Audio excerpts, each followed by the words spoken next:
किया। ये हिंदुस्तान तो राजपूतों का मुल्क, ये हिंदुस्तान तो ब्राह्मणों का मुल्क, ये हिंदुस्तान तो दलितों का मुल्क, ये हिंदुस्तान की तमिलनाडु के काले काले मोटे मोटे कहते हैं हम हैं यहाँ के असल में शहरी। ये झारखंड के जंगली संथाली किस्म के लोग ये कहते हैं हम हैं इस मुल्क के हकीकी बाशिंदे। वो बिहार के मखसूस इलाके के लोग कहते हैं हम हैं हिंदुस्तान का असली बाशिंदा। जो जंगलों में रहे लकड़ियां काटे वो बोले हम हैं असल में इंडियन। जो तमिलनाडु में मछली मारे वो कहे हम हैं इंडियन। ये साहब उड़ीसा में जो समंदर के किनारे जो रात भर दिन भर 15-15 दिन समंदर में रह के मछली मारे वो उड़ीसा के मछेरे कहे हम हैं असल में हिंदुस्तानी। अगर तुम्हारी बात मान लिया जाए तो हिंदुस्तान मछेरों का मुल्क, हिंदुस्तान दलितों का मुल्क, हिंदुस्तान इन संथालों का मुल्क, हिंदुस्तान इन मोटे मोटे तमिलियंस का मुल्क, हिंदुस्तान इन ब्राह्मणों का मुल्क। इस मुल्क में 1000 साल कमोबेश कभी कोई गौरी आ रहा है, कभी कोई गजनवी आ रहे हैं, कभी कोई मुगल आ रहा है। यानी 1000 साल तक कलमा पढ़ने वाले का शासन कैसे रहा, ये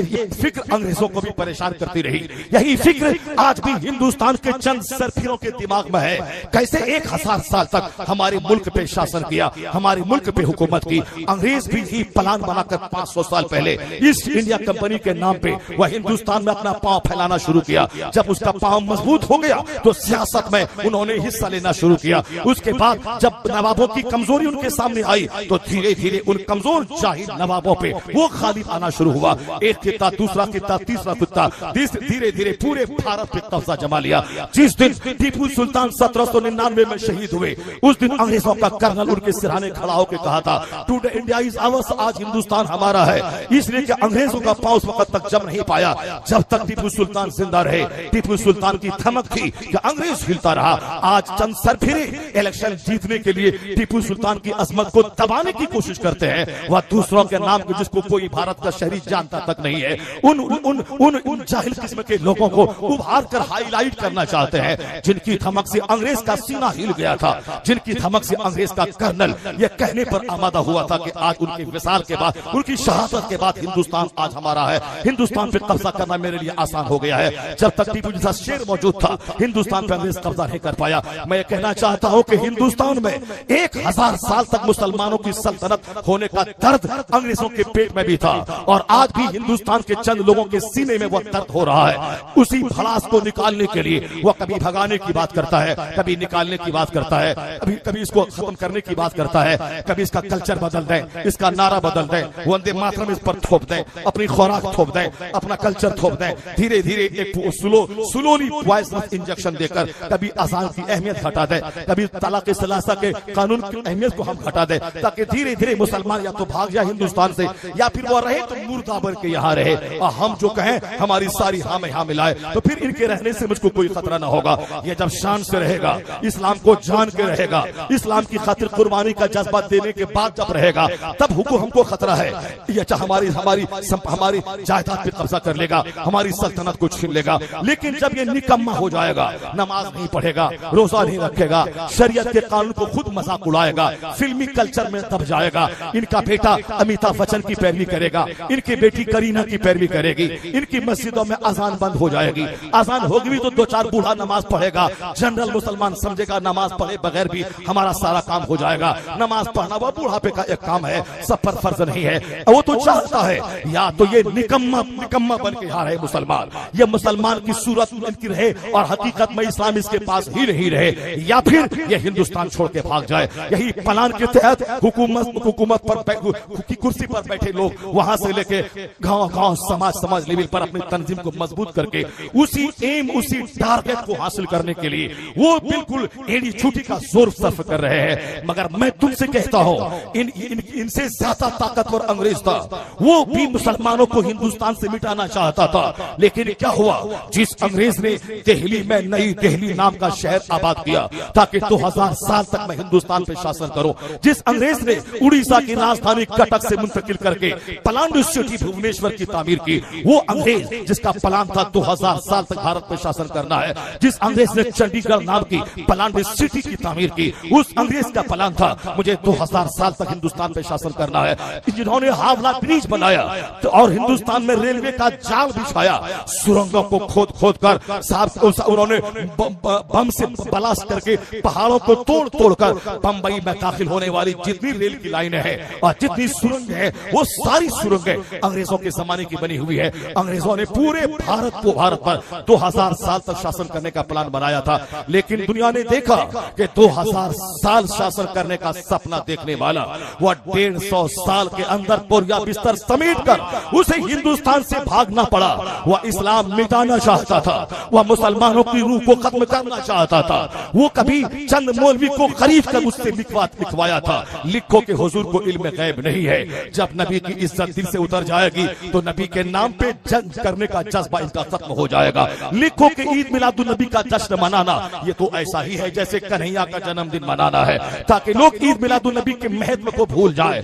अंगूठा चूमना बिदअत है, हुजूर के नाम पे खड़े होकर सलाम पेश करना बिदअत है, ताकि जब अंगूठा चूमना छूट जाए, सलातो सलाम खड़े होकर पढ़ना छूट जाए, ईद मिलादुन नबी का जश्न छूट जाए, तो मोहब्बत मुस्तफा सीने से निकल जाएगी। जब मोहब्बत निकलेगी तो कौम खोखली हो जाएगी। फिर इन खोखलों को नाक में नकील डाल के घुमाना हमारे लिए आसान हो जाएगा।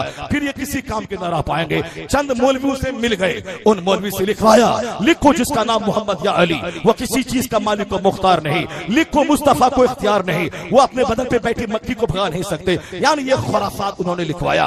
अंग्रेजों ने किस कदर मुसलमानों को निस्तो नाबूद करने के लिए एक तरफ उनके खिलाफ फतवे जिहाद देने वालों की लाशों को दिल्ली में सलाकर जहन दिया, ताकि कोई मुस्लिम आलिम अंग्रेजों को फिर के खिलाफ दोबारा फतवे जिहाद न दे।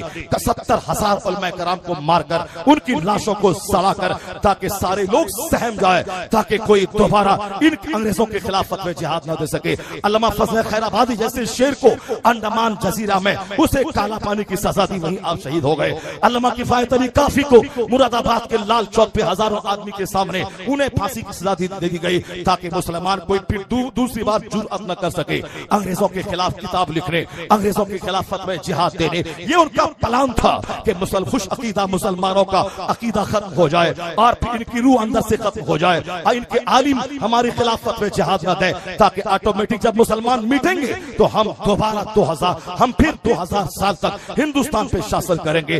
ताकतवर अंग्रेज उन्होंने लाशों को सड़ाया, हमारे उलमा को जेल की सजा दी।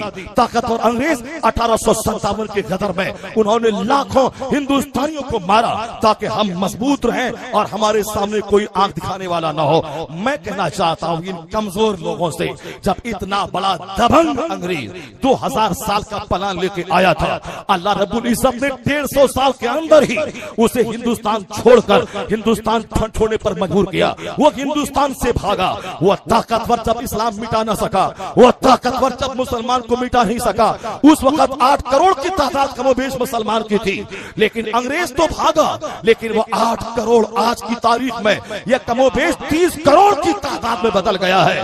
और वो कमजोर किस्म के लुच्चे लफंगे जो व्हाट्सएप, यूट्यूब और अखबारात के जरिए इस्लाम के खिलाफ जहर उगल रहे हैं, ये अंग्रेजों के मुकाबले में कमजोर है। और तुमसे मैं कहना चाहता हूं, अगर ये सपना देख रहा है कि 2030-2035 तक हम हिंदुस्तान से कलमा पढ़ने वालों का खात्मा कर देंगे, यहाँ मस्जिद रहेगी, मगर वह मस्जिद करतबा की तरह एक तारीखी यादगार के तौर पर रहेगी। कोई नमाजी, कोई मुसलमान नाम का शख्स यहाँ नहीं रहेगा। इनका मदरसा रहेगा, वह ऑस्ट्रेलिया के मदरसे की तरह, वह एक हिस्टोरिकल बिल्डिंग की तरह उनका मदरसा रहेगा, ताकि लोग जब मदरसे में आए तो उनको देखने के बाद मुसलमानों को याद करें कि मुसलमानों को हमने कैसे मिटाया है, जिनकी सल्तनत यहाँ थी। जो सपना अंग्रेज ने देखा था, वही सपना आज चंद लोग हिंदुस्तान के देख रहे हैं कि 2025 तक एक कलमा पढ़ने वाले को मैं नहीं छोड़ूंगा। आए दिन इस तरह का बयान कब कब लखेरों का आता रहता है, लेकिन मैं आपसे कहना चाहता हूँ, इस तरह की बातें सुनने के बाद सिर्फ चाय की दुकान पे गुटखा खा के मुंह को थूक से भर के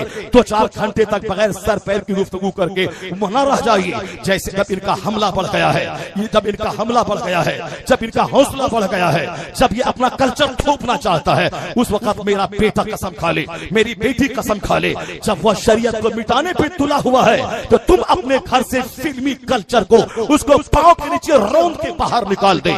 जब वह तुम्हारे कल्चर को मिटाने पे आमादा है, तुम्हारा बेटा वह फिल्मी कल्चर को पढ़ना, उस कल्चर पे अमल करना, साइड कट बाल रखना, स्क्रैच पैंट पहनना, फिल्मी स्टाइल में हाथ में धागा बांधना, क्रिकेट का दीवाना होना, यानी जो तुमको गाली देता है ये वही है जो कोई क्रिकेटर है। ये तुम्हारे इस्लाम मिटाने का प्लान देखता है, वही है जो बंबई का फिल्म में जोकर है। जो तुम्हारी मस्जिदों को तोड़ना चाहता है वो वही है जो फिल्म का जोकर है। वो जो तुम्हारी अजान की आवाज आवाज को दबाना चाहता है, वह सोनू निगम का शख्स, वो ये जो बंबई का जोकर है, जब वो तुम्हारी आजान को रोकता है, लानत है वो उस मुसलमान के चेहरे पे जो सोनू निगम का गाना गाता है, उसके चेहरे पे दो चार तमाचा।